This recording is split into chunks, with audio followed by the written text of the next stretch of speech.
그림을 보면서 얘기하도록 할게요. 자, 그림은 이건데 지금 점의 좌표는 다 정해줬어요. 지금 보시면 알겠지만 점이 A, B, C라는 점을 명확하게 줬고요. 이게 지금 8,9거든요. 여기다 써있네요. 그쵸? 그리고 나서 곡선과 함수의 역함수가 삼각형과 만나는 K의 최대값이래요. 그러니까 이 곡선과 이거의 역함수가 삼각형과 만나야 되는데 역함수의 그래프를 정확히는 모르겠지만 개형은 그릴 수 있거든요. 8을 지나는, 즉 요 정도 위치가 될 거고요. 1을 지나는, 즉 1,1, 8,8, 즉 말하자면 y는 x라는 그래프 있잖아요. 그 그래프를 쭈르르르르 연결하면 y는 x라는 그래프가 되는데 그 점 두 개를 연결하면 그렇게 만들어진 직선에 요 대칭인 곡선을 그리면 역함수가 된다는 거죠. 따라서 K값이 여기라면 이때 K값을 지나면서 Y축으로에 해당되는 K값을, Y축에 K값을 찍어서 그때 K값을 지나면서 대략적으로 뭐 이런 모양의 그래프가 되지 않겠냐 하는 겁니다. 됐어요. 좀 비슷하게 그렸어요. 예, 요거보다 폭이 좀 더 좁나요? 뭐 요 정도 느낌으로 갈게요.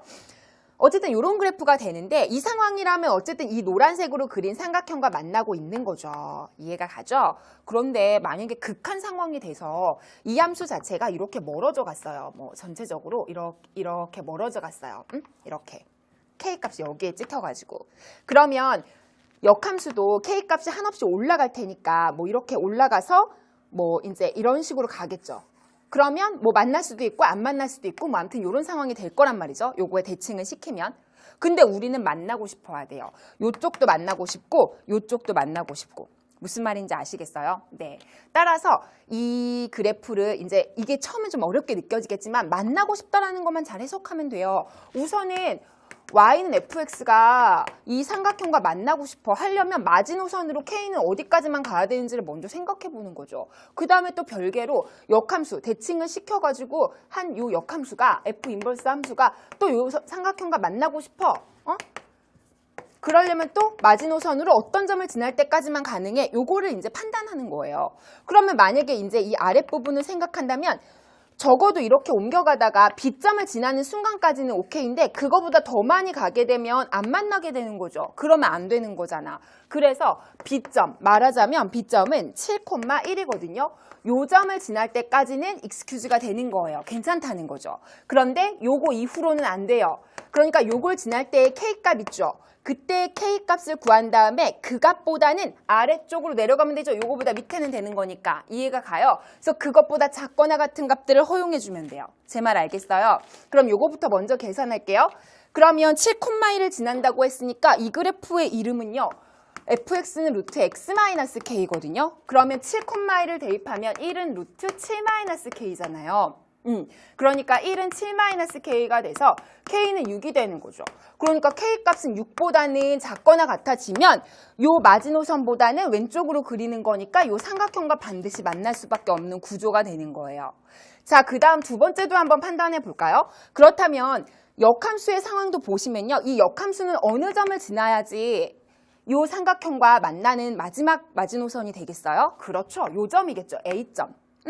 A점을 지나는 순간 이후로는 다시 K가 이 위로 올라와 버리면 이렇게 올라와 버리면 더 이상은 못 만나니까 요 그래프가 이번엔 A점인 1,6을 지날 때까지 요 이후로는 만나지 못하는구나. 그러니까 요 이전, 즉 이때 K값을 구해서 그 밑으로 내려가게 하면 되겠구나. 이해가 가요? 경계 포함하고요. 한 점에서 만나도 되니까. 따라서 요 점을 대입해서 이제 성립한다고 하시면 되는 거죠. 그런데 조심할 거는요. 우리가 여기서는 역함수가 1,6을 지나는 거죠. 그렇다면 역함수를 직접 구하는 일은 앞으로 절대 거의 여러분 시험에서 원하는 바가 아니라고 제가 말을 계속했어요. 수능 특강, 수능 개념 계속 말했고 이번 시간에도 심지어 일부에서도 말을 했어요.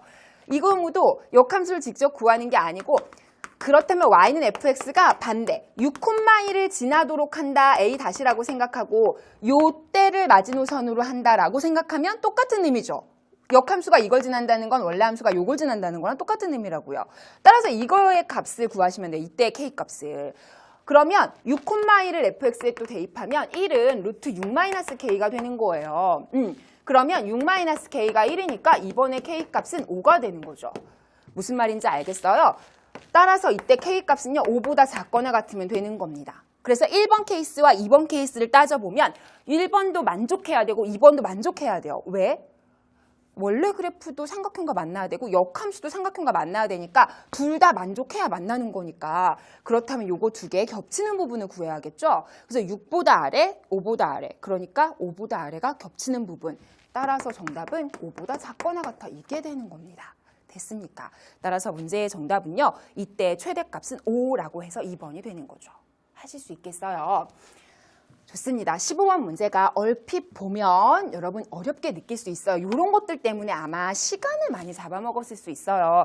그렇다면 이제 뒷부분에서 시간 확보가 안 돼서 좀 어려웠을 수 있는데 여러분 항상 인지를 하셔야 돼요. 15번, 14번 여기 정도에서 킬러 문제가 나오지는 않을 겁니다. 그렇다면 이 정도는 내가 생각하면 할 수 있어라는 자신감이 또 문제를 푸는 반 이상을 차지하거든요. 꼭 여러분이 번호가 몇 번인지를 좀 인지하시고 그럼 내가 할 수 있을 텐데 하면서 차분히 좀 따져보시면 되거든요. 자, 그럼 16번도 한번 가볼게요.